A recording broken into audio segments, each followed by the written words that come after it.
ఇవాళ మట్టి దాకలో ఒక గ్లాస్ బియ్యం, ఒక పావు కేజీ బియ్యం బిర్యానీ చేసుకుంటున్నాను. వెజిటేబుల్ బిర్యానీ. చెక్క ఒక 2, ఒక లవంగ మొగ్గ అన్నీ వేసుకొని, అవి వేసిన తర్వాత ఉల్లిపాయ, పచ్చిమిరపకాయ, కరివేపాకు, క్యారెట్ ఇవి కూడా వేసుకోవాలి.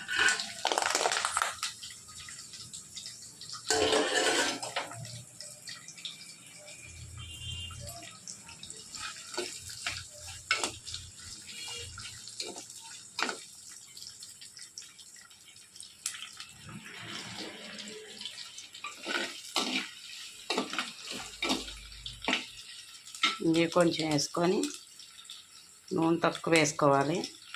కొంచెం మంట